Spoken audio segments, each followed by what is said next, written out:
Found the divorce papers in my husband's gym bag hidden behind his expensive cologne. I signed them while crying in silence. Then I heard him laughing with his friends, "She'll never see it coming." 2 months later, he begged on his knees.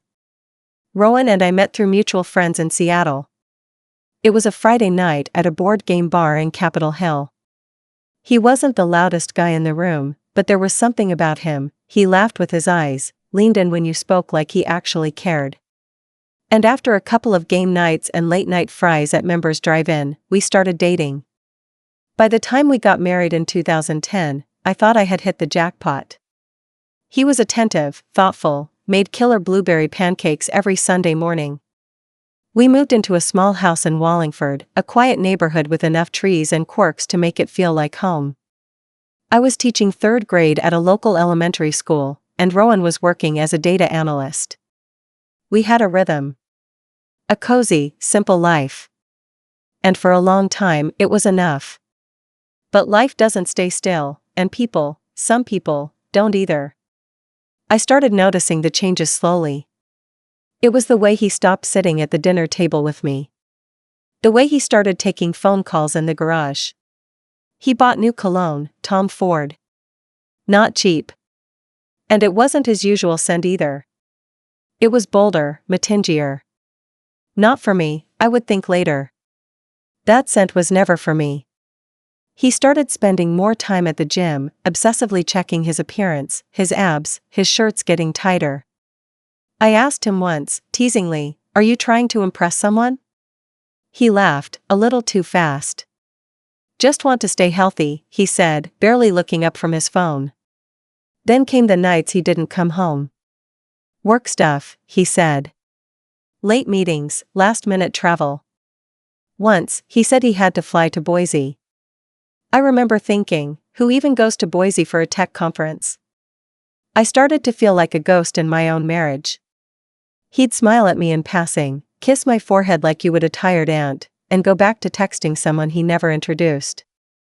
The distance grew so wide, I could have stood in the kitchen screaming and he still wouldn't have heard me. But I didn't scream. Not then. Instead, I folded his laundry one Saturday morning, something I hadn't done in months. He usually did it himself now. Said it was easier that way. But something in me needed to touch his world again, to see if I could still be part of it. That's when I found the envelope.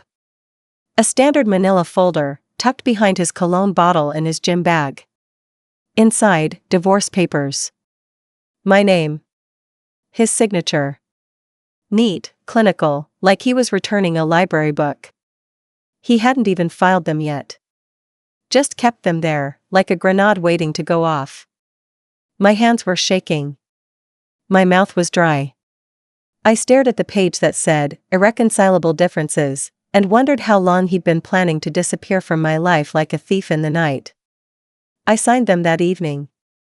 Not because I was ready. Not because I agreed. But because I refused to give him the satisfaction of watching me beg. I signed them at the kitchen table, alone, while the soup boiled over on the stove and steam fogged up the windows. And I cried. Not loudly. Not dramatically. Just quietly. The kind of crying where your shoulders shake and you try not to make a sound because there's no one there to comfort you anyway. I put the papers back in the envelope, tucked it into the same spot, behind the cologne. Then I cleaned the kitchen, wiped down the counters, and poured myself a glass of wine. That weekend, Rowan had a few friends over. They sat out back, drinking craft beer and smoking cigars like college boys playing grown-up. I stayed inside. I didn't want to hear anything. But the windows were open. That's when I heard him laugh, loud, carefree, and say to his friends, "She's so out of it, man. She'll never see it coming." They laughed too. Like it was a joke. Like I was a joke. I stood at the sink, frozen. My hands in dishwater.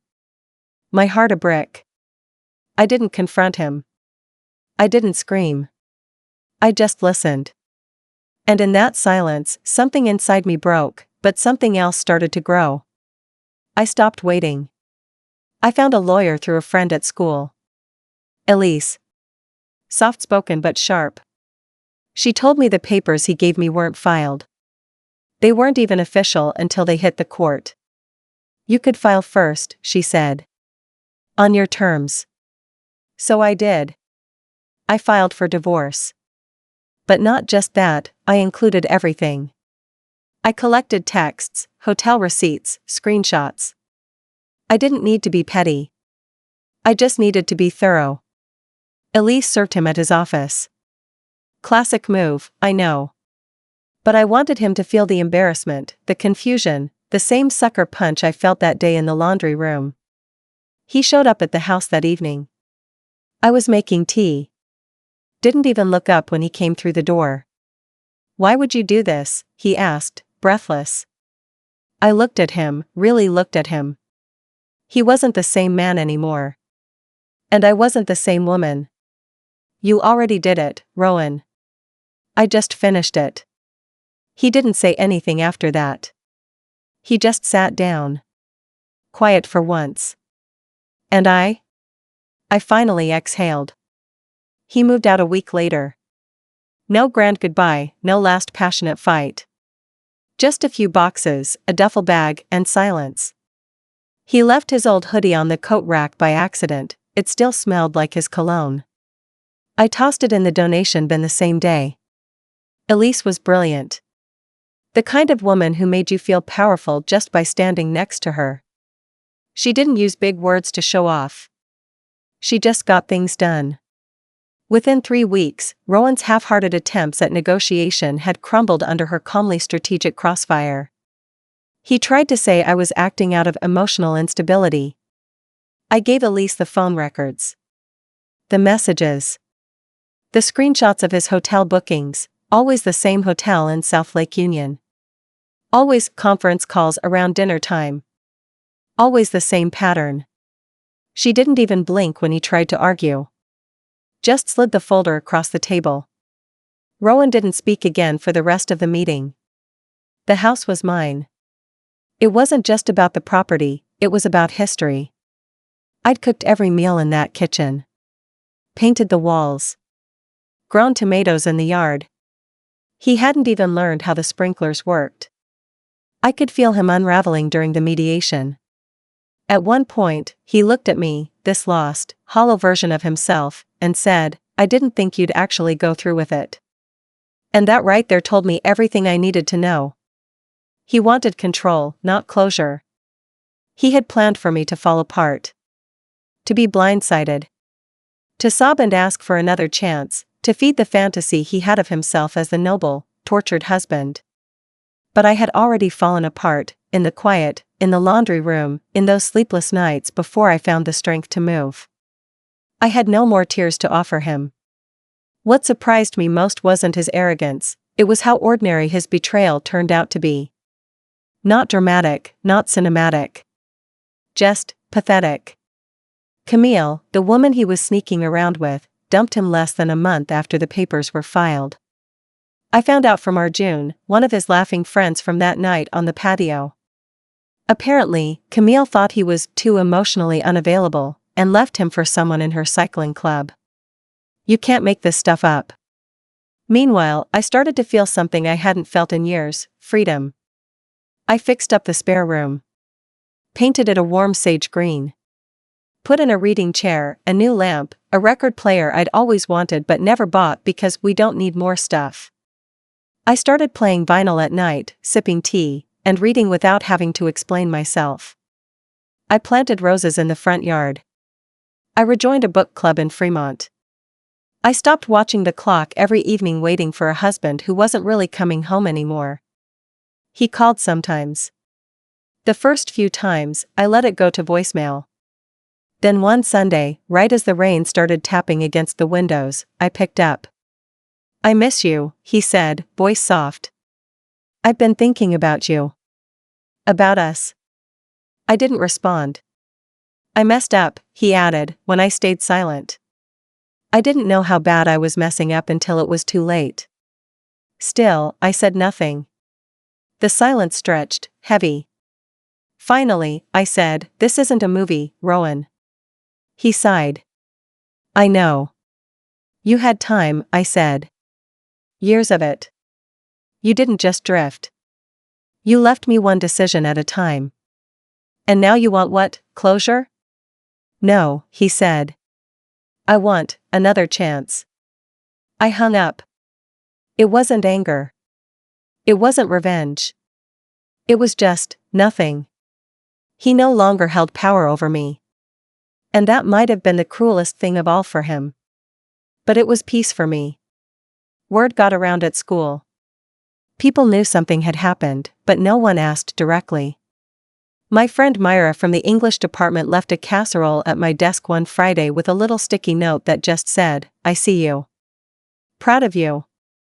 That was the first time I cried since signing those papers. Not for Rowan. But for myself, for the version of me that had stayed too long, tried too hard, believed too much. I started walking Green Lake in the mornings before work. Headphones in. Podcasts or silence, depending on the day. One morning, I passed the same man twice. Once near the paddle boats, once by the dog park. He smiled both times, but didn't say anything. 3 weeks later, I saw him again. This time at the weekend farmer's market, flipping through a stall of used books. "Third time's a pattern," he said, grinning, holding up a copy of The Art of War. "Do you read this kind of stuff?" "Not since the divorce," I said, deadpan. He blinked, then laughed. "Fair." His name was Brenner. Professor. Divorced, too. Had a calmness about him that I didn't trust at first. Like he was too unbothered to be real. But the more we talked, the more I realized he wasn't unbothered. He was just content. And that felt rare. We didn't jump into anything. We started with coffee. Conversations about books. Then long walks. No pressure. No expectations. Meanwhile, Rowan sent a letter. Not an email. Not a text. An actual letter. On paper. With handwriting I'd once loved. It was 4 pages long. He apologized. Admitted to everything. Said he didn't deserve forgiveness, but hoped I'd someday understand. I didn't respond. Not out of cruelty. But because I'd already said goodbye. Not just to him, but to the woman I was when I loved him. The one who waited. The one who doubted herself. The one who folded his laundry and hoped to be noticed. That woman was gone. And I was starting to like who had taken her place. That summer felt like the first one I had actually lived in years. The sun came out more often than usual in Seattle, and the air smelled like redemption. I started waking up earlier, not because I had to, but because I wanted to. I'd make coffee, black, no cream anymore, and sit on the porch with my journal. Not to write poetry or profound thoughts. Just moments. Feelings. Half-finished sentences that made more sense on paper than they ever did out loud. The neighbors began to notice I was alone. The older couple next door, Fran and Hugh, invited me over for a barbecue one Saturday evening. Fran patted my hand as I brought over some cornbread. "You seem lighter," she said. I smiled. "I feel lighter." They didn't ask where Rowan was. I think they knew. The walls in these houses are thin, and the nights he didn't come home weren't exactly discreet. The silence that followed was always louder than a fight. Rowan, meanwhile, kept trying. A text here, a voicemail there. All with the same underlying tone, "I'm still here. I regret it. I'm not giving up." He even sent flowers once. Bright yellow tulips. My favorite, annoyingly. But I wasn't the same woman who'd swoon over a bouquet and a handwritten note. I left them on the front step until they wilted. And still, he didn't stop. It wasn't just guilt, I could tell. It was ego. A man who never thought he'd lose the upper hand suddenly realized he'd miscalculated the quiet one. The steady one. The wife who'd stood by him through job layoffs, his mother's illness, the 3 months he wasn't sure what he wanted. I had given him space. I had given him loyalty. I had even given him silence when he didn't deserve it. But now I was giving myself something for the first time: distance. Brenner became part of my life slowly, like rain soaking into dry soil. Never too much.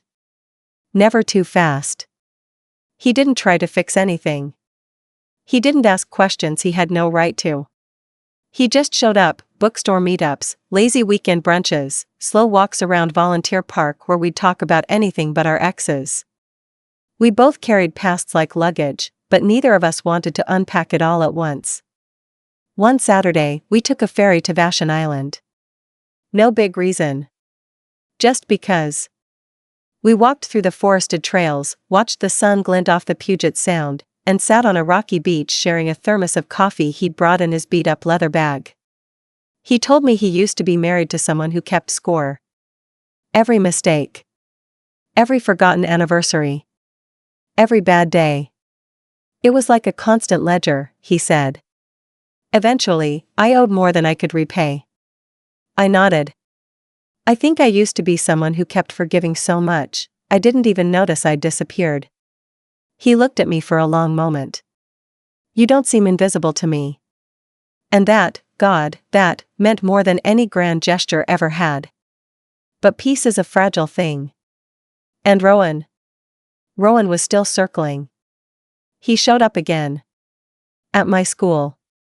I was walking to my car after a long day. One of my kids had thrown up mid-phonics, and I'd skipped lunch to grade spelling tests. I wasn't in the mood. He stepped out from behind a tree like some sad movie character, holding a box. What are you doing here? I asked, keys tight in my fist. I wanted to give you this. He held the box out. It's your stuff. From the storage unit. I thought maybe you forgot about it. I didn't forget. I just didn't want it. But I took it anyway. He looked thinner. The gym body was gone, replaced by something more brittle. Less performance, more desperation. I miss you, Maeve. I flinched at the sound of my name. He never used it when we were married. Always babe or Han, never Maeve. You need to stop, I said quietly. Can't we at least talk? I shook my head. We did. 4 years. You just weren't listening. He looked like he wanted to argue. But he didn't. He just stood there, watching me walk away with the box in my arms. When I got home, I opened it. Inside, a few old journals, my favorite mug from college, a framed photo of us at Cannon Beach from a trip years ago. We were smiling, sunburned, tipsy on local wine. I stared at it for a long time before putting it face down in the trash. I wasn't angry. I was just done. The weight of that kind of clarity is hard to describe. It doesn't roar. It doesn't crash. It's just quiet. Like standing on the edge of something you've finally climbed out of, looking back, and realizing how deep it really was. That night, Brenner came over. He brought Thai food and a paperback he thought I'd like. We sat on the couch, not saying much. He put his hand on mine, warm and steady. No promises. No pressure. Just presence. I leaned into him. And for the first time in a long time, I didn't feel like I was starting over. I felt like I was finally just beginning. The next few weeks passed like a slow exhale. School let out for summer, and my world softened. No more early alarms, no more lesson plans or sticky fingers tugging on my sleeves. Just time. Long stretches of time I didn't have to fill with anything if I didn't want to. I spent most mornings in the garden. My tomato plants had started to bloom again, fuller this year. Stronger. Like they knew the air had changed. I tore out the old rose bush Rowan had always complained about and replaced it with lavender and hydrangeas. My neighbor friend came over with gardening gloves and iced tea, and we spent an afternoon in the dirt, gossiping about the neighborhood as if we'd always done it. You know, she said, pulling weeds like a pro, you've got that look again. What look? She smiled. Like you finally woke up. And I had. But that didn't mean the past stayed buried. Grief doesn't move in a straight line. Some mornings, I still caught myself reaching for a second coffee mug. I still looked at the back door at 6:30 p.m. out of habit, half expecting to hear the jangle of his keys. I still rolled over in bed sometimes and stared at the empty space beside me, not sad exactly, but aware. It wasn't longing. It wasn't regret. It was just memory, reshaped by time and clarity. Brenner never rushed me. He never tried to overwrite the old pages. He let me read them at my own pace. One evening, we went to a small poetry reading at a used bookstore in Ballard. The place was packed, chairs spilling out onto the sidewalk. We sat on a bench, shoulder to shoulder, sipping chamomile from paper cups. A woman read a poem about her first heartbreak, her voice shaky but proud, and I felt this odd pang, not for Rowan, but for the version of myself that had never been allowed to fully hurt in the open. When it ended, Brenner leaned in, his voice low. "I like seeing you here." "Here?" "In the world. Present. Not looking over your shoulder." I smiled. "It's new." "Do you miss him?" he asked gently, not with jealousy, just honesty. I thought about it for a moment. No. But sometimes I miss who I thought he was. And that was the truth. Because the man who wrote love letters and danced with me barefoot in the kitchen wasn't the same man who kept divorce papers hidden behind his cologne. The man I loved had slowly disappeared, replaced by someone who smiled with his mouth and lied with his silence. I hadn't seen or heard from Rowan in over a month. But then, just as life had begun to smooth out again, he reappeared.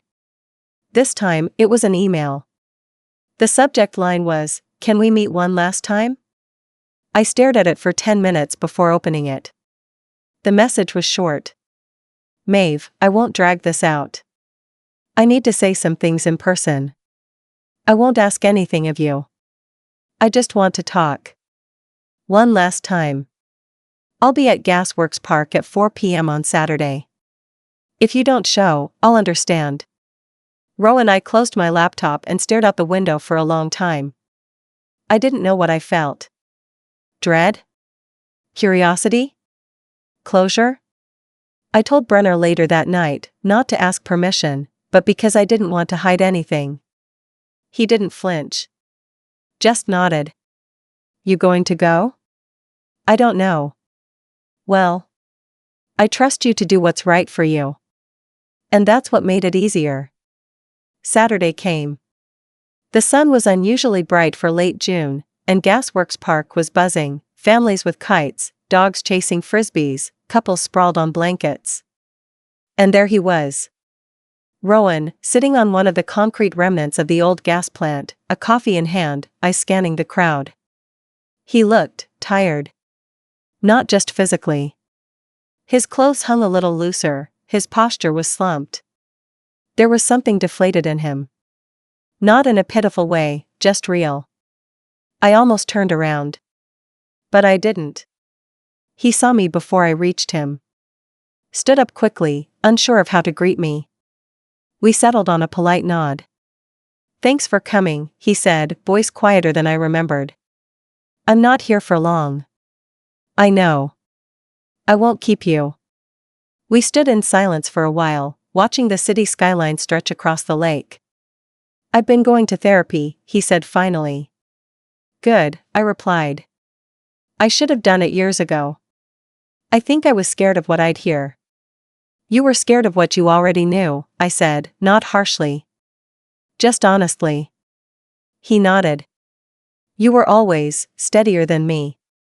I didn't know how to sit still in a good thing.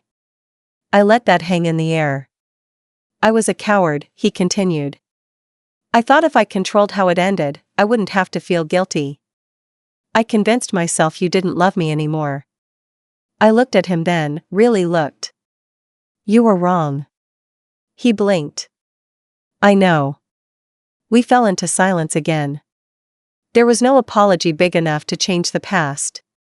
And to his credit, he didn't try to offer one. "I don't expect forgiveness," he said. "I just needed you to know I see it now. All of it." What I did. What I lost. I nodded. Okay. He smiled sadly. You look happy. I am. Is it someone? Yes. He looked down at his hands, then back at me. I hope he knows what he has. He does. He let out a breath, like that answer released something in him. Thank you for coming, he said again. I didn't come for you, I replied. I came for me. I turned and walked away. I didn't look back. I didn't need to. The breeze off Lake Union was warm against my back as I walked away from Rowan. I didn't rush. I didn't cry. I didn't even feel angry. I just felt finished. Closure is such a strange thing. People expect it to be a moment, a scene, a sentence, a cinematic end. But for me, it was a slow unraveling of the need for any of it. Closure wasn't something Rowan could give me. It was something I had quietly built for myself, piece by piece, long before that final conversation at Gasworks. I didn't tell Brenner about the meeting right away. Not because I was hiding it, but because I wanted to give it space. I went home, took a long bath, and made myself dinner. Nothing fancy, just a grilled cheese and tomato soup, but it tasted like freedom. When I finally did tell him a few days later, we were sitting on his back deck, sipping iced tea and listening to old jazz records. He didn't interrupt. Just listened, nodding occasionally. What did it feel like? He asked softly. I thought for a moment. Like I finally buried something I'd been carrying around in my chest. He took my hand. You seem lighter. I was. And that should have been the end of it. But Rowan wasn't finished. A few weeks later, Elise called. He's contesting the property division, she said, tone dry. Says he was coerced. Claims you manipulated him emotionally during the filing process. I nearly dropped my coffee. I did what? She sighed. He's grasping at straws. He's trying to drag it out. But don't worry. We've got everything documented. He doesn't have a case. Still, the audacity burned. That man had the gall to lie, to cheat, to plan my heartbreak like a chess move, and now he wanted to make me pay for the fact that I didn't collapse when he pulled the trigger? That's when I decided. He didn't deserve anger. He didn't even deserve a fight. But he did deserve a lesson. One rooted in the truth. And timing. Over the past few months, I'd been quietly documenting everything. My therapist had helped me put together a journal of my healing, not just the emotional part, but the factual details. The phone records. The timeline. The shift in our marriage. The dates of his hotel stays. Even his social media posts with Camille that he didn't realize were still tagged. Elise helped me draft a formal countersuit, requesting not only the house, but also reimbursement for legal fees, emotional distress, and the therapy I needed as a direct result of his deception. We included every receipt, every timestamp, every polite, pointed record of his betrayal and abandonment. It wasn't vindictive. It was precise. And to top it off, I partnered with a journalist friend from college, Marla, who worked for a popular online women's magazine. She'd been following my story privately, encouraging me to share it one day. Not as a escándalo, she'd said. But as a blueprint. A survival guide for women who think silence is their only weapon. We published the story under a pseudonym. Changed some names. Left out identifying details. But the heart of it was there, how I found the papers, how I signed them in silence, how he laughed behind my back, and how I rose anyway. The story went viral. Quietly at first, then faster than I expected. I started getting messages. Women from all over. Teachers. Nurses. Single moms. Retired women who said they'd never left. Younger women who said now they knew they could. Rowan messaged me the day after it hit the top of the most shared list. Was that about me? I didn't reply. Elise, meanwhile, sent over the court's final decision. We won. Fully. The house stayed mine, as did my retirement savings. Rowan was ordered to pay partial restitution for my legal fees, plus additional penalties for filing false statements in court. The cherry on top? His company, where he was recently promoted, had a strict public conduct clause. They didn't fire him. But he was demoted. Publicly. His team reassigned. His professional reputation quietly tanked, not because I made noise, but because I finally refused to stay silent. And still, I wasn't cruel. I didn't gloat. I didn't post follow-ups. I didn't name him. I just lived. Months passed. Brenner and I went on a road trip to the Oregon coast. We stopped at little towns, stayed in Airbnbs, took photos with disposable cameras just to laugh at how bad they'd turn out. He taught me how to make a proper omelet. I taught him how to prune hydrangeas. One night, we sat by the fire. A soft rain misting the windows. "Do you ever miss who you were before all this?" he asked. I looked at him for a long time before answering. "No," I said. "But I respect her. She got me here." He kissed my forehead. "She'd be proud of you." And I think she would. In the fall, I got a letter. From Rowan. Again. It was short this time. "I've lost everything. And I deserved it. But I hope one day you remember the parts of me that were good, too." Our asterisk I folded it once, twice, and placed it in the back of my closet, not because I wanted to keep it, but because I wanted to forget it without guilt. And then I went outside. The leaves were starting to turn.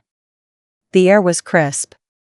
I had a scarf wrapped around my neck, and the garden was alive in color, yellows, reds, and purples swaying softly in the breeze. I took a deep breath. Not because I had to. But because I could.